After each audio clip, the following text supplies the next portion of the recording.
Halo semuanya, selamat datang di podcast Tunas Bicara. Tempat kita ngobrol santai dan penuh makna seputar agribisnis dan pertanian. Bareng saya, Vina Apriliansi dan rekan saya, Febrian Rinaya. Dan hari ini kita bakal ngobrol santai dengan tema kisah sukses UD Sri Rejeki dari pegawai pertanian ke pelopor benih unggul di Ngawi. Dan kali ini kita bakal ngobrol bareng seseorang yang keren banget. Beliau ini kerja di kantor pertanian, tapi juga punya usaha benih padi yang bernama UD Sri Rejeki. Dan kita bakal bongkar cerita di balik suksesnya langsung dari orangnya. Yuk langsung aja kita sambut narasumber kita, Bapak Woto. Selamat datang Bapak Woto. Terima kasih sudah menyempatkan waktunya pada podcast hari ini. Bagaimana kabar Bapak hari ini? Alhamdulillah sehat.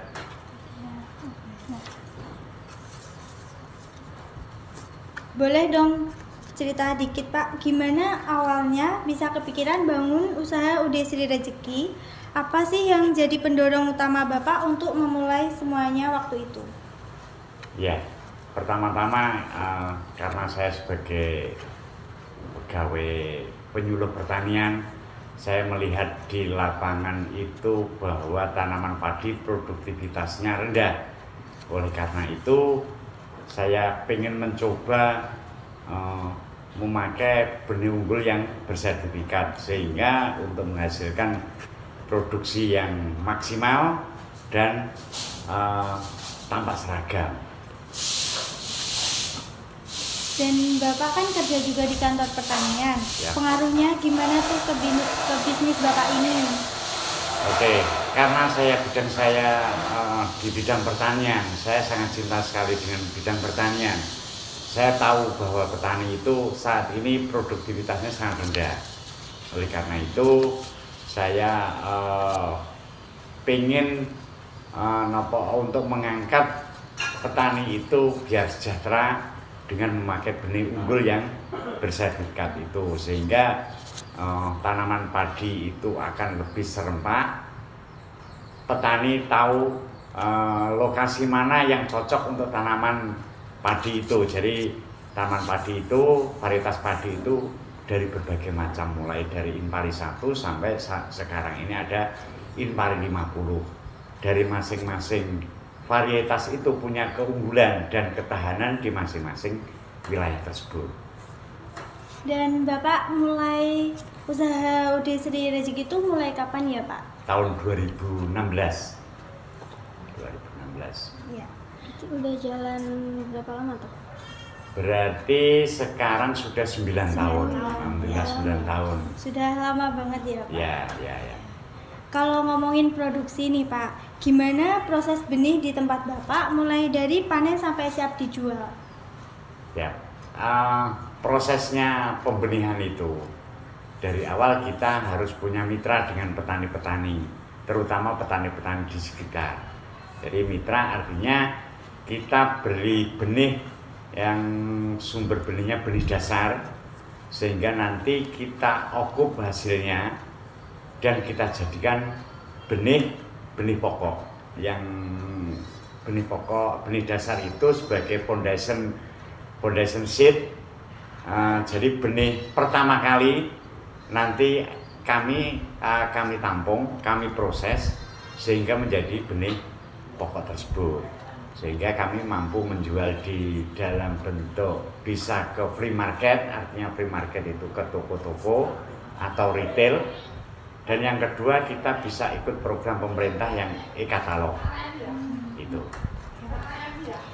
Dan varietas apa yang jadi andalan Pak? Ada favorit petani banget nggak Pak? Ada. Saat ini yang menjadi favorit utama petani saat ini rata-rata ada Inpari 32 HDB. Itu merata di semua daerah. Tetapi di daerah tertentu, daerah Lamongan, Tuban, itu sukanya yang varietas Inpari 49. Karena apa? Di sana tekstur tanahnya atau kualitas tanahnya memang cocok ditanam ditanami Impari 49. Dan dari masing-masing varietas itu pemerintah sudah menciptakan punya keunggulan masing-masing. Contoh Impari 49 Jember itu dia mampu berproduksi di daerah-daerah atau di wilayah kekurangan unsur hara. Dia mampu mengeluarkan hasil yang maksimal. Terus kalau Impari 32 HDB itu di semua tempat, semua wilayah itu memang sangat cocok. Terus kami punya varietas yang umur pendek. Varietas umur pendek contohnya Pajajaran Agritan, terus Cakrabuana Agritan, itu umurnya di angka 75 hari sudah panen. Itu biasanya ditanam di daerah Wonogiri, Jawa Tengah. Karena apa? Di sana kok mintanya umur pendek? Karena di sana pengairannya sangat terbatas, sehingga untuk mengejar waktu dalam budidaya itu. Ya, jadi itu yang paling unggulan saat ini sementara Impari 32. Terus akhir-akhir ini kalau melihat perkembangan penjualan di kami itu varietas Impari 50 Marem yang akan mampu menggeser Impari 32 HDB. Iya Pak. Jadi Bapak punya berapa macam varietas padi Pak? Ada 11 varietas yang kami tangkarkan, yang kami produksi. Oh iya Pak. Kualitasnya kan bisa dijaga Pak. Itu gimana cara jaga kualitasnya? Apakah ada trik rahasianya? Kalau menjaga kualitas kita mulai di persawahan, mulai di penangkaran. Di penangkaran kita melakukan rogging. Rogging itu mencari CVL, calon varietas lain. Itu kita rogging sampai 3 kali di persawahan itu. Setelah itu kita sterilisasi lagi di saat pengeringan. Lah pengeringan kita sudah pakai yang alat modern, pakai dryer, jadi bed dryer, sehingga kita tidak menjemur secara manual. Alasannya kenapa kalau pakai bed dryer? Itu satu, kemungkinan besar tercampur dengan varietas lain sangat kecil. Yang kedua, hemat biaya dan kapasitasnya besar. Jadi kapasitas produksi kami dalam satu pengeringan bisa sampai 30 ton. Dalam butuh waktu 18 jam sudah kadar airnya 8%. Ya, berarti dengan steril itu benih padi Bapak bisa unggul baik gitu kualitasnya gitu Pak? Ya, jadi dengan tidak tercampur dengan varietas lain, nanti akhirnya di pertanaman setelah ditanam petani, padinya akan tampak serempak dan akan berkualitas sehingga meningkatkan produktivitas dari petani itu sendiri. Oh iya gitu Pak. Pak, katanya nih Udis Rezeki kan sudah pakai teknologi canggih, boleh dong spill sedikit gitu?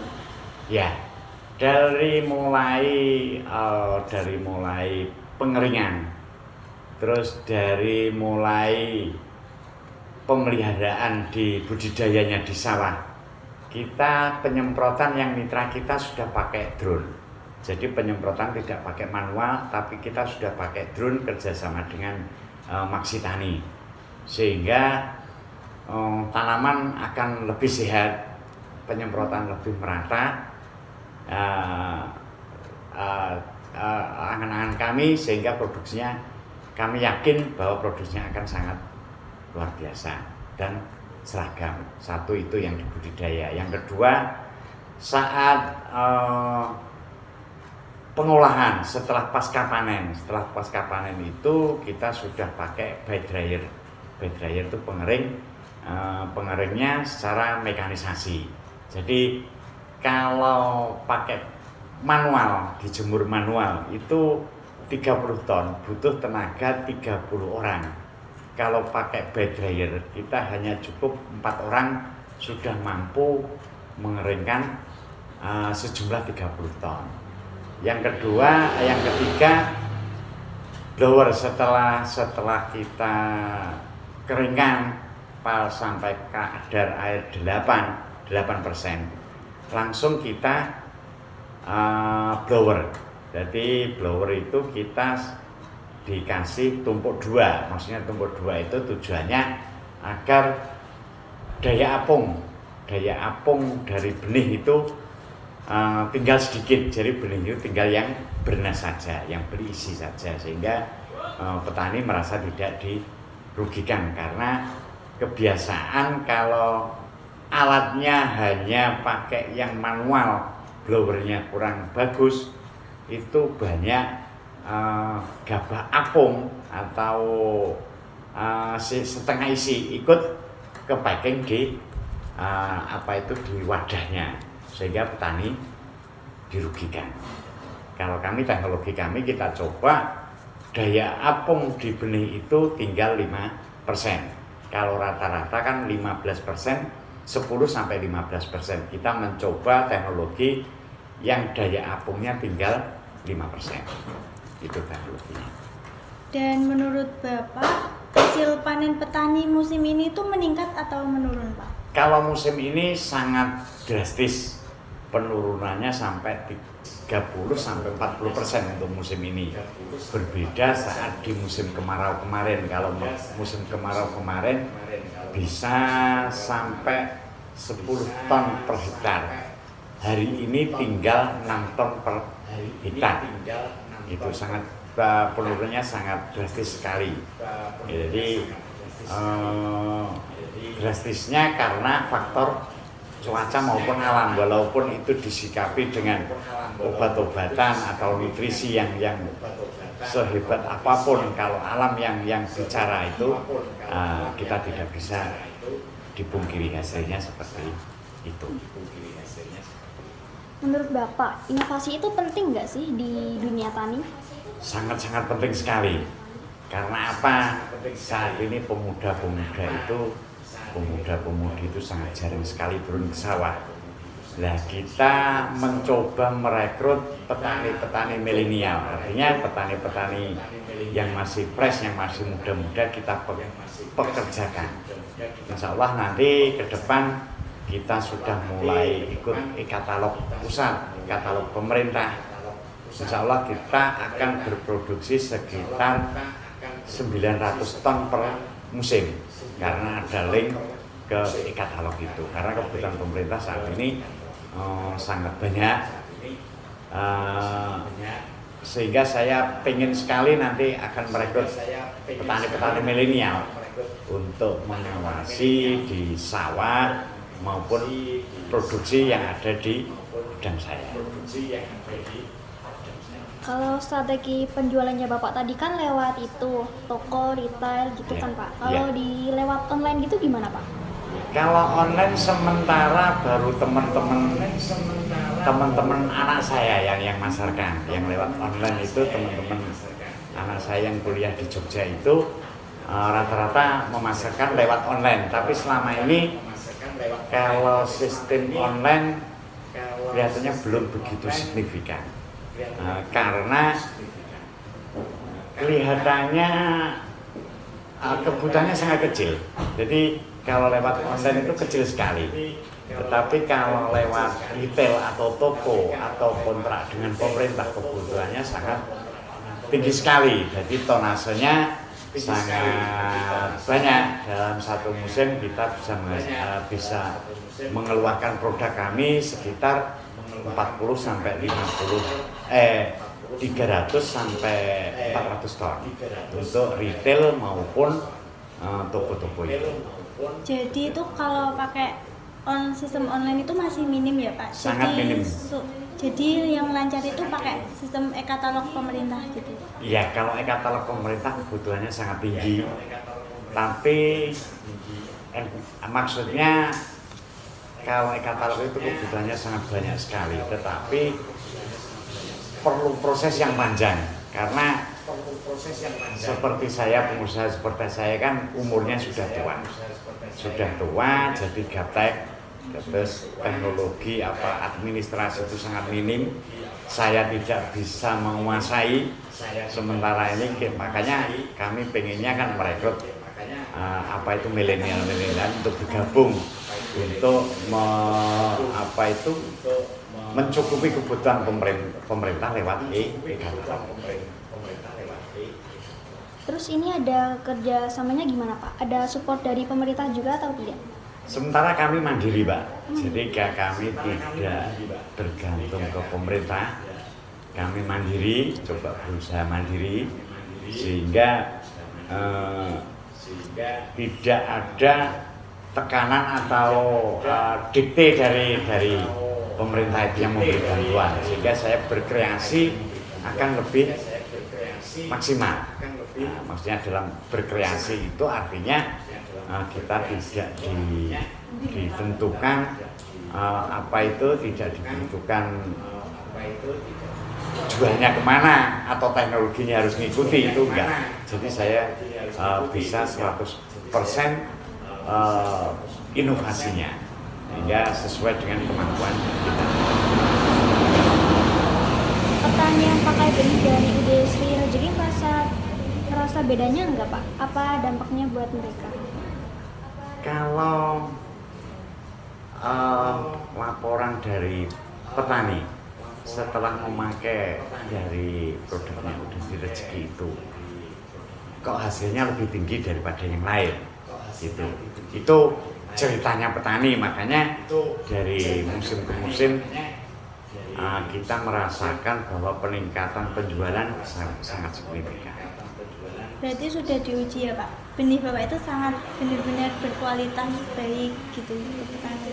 Kalau itu kan tergantung petaninya, maksudnya tergantung di masing-masing toko itu cara memasarnya seperti mana. Tapi sampai hari ini kami belum pernah dapat komplain dari petani baik daya tumbuh maupun keseragaman benihnya. Alhamdulillah itu. Wilayah mana aja nih Pak yang udah dijangkau produknya selain dari Wonogiri?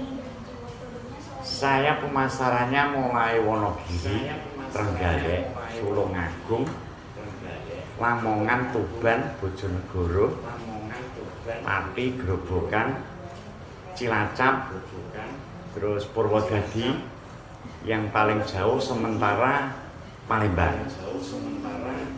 Berarti bisa dikirim keluar juga Pak? Bisa.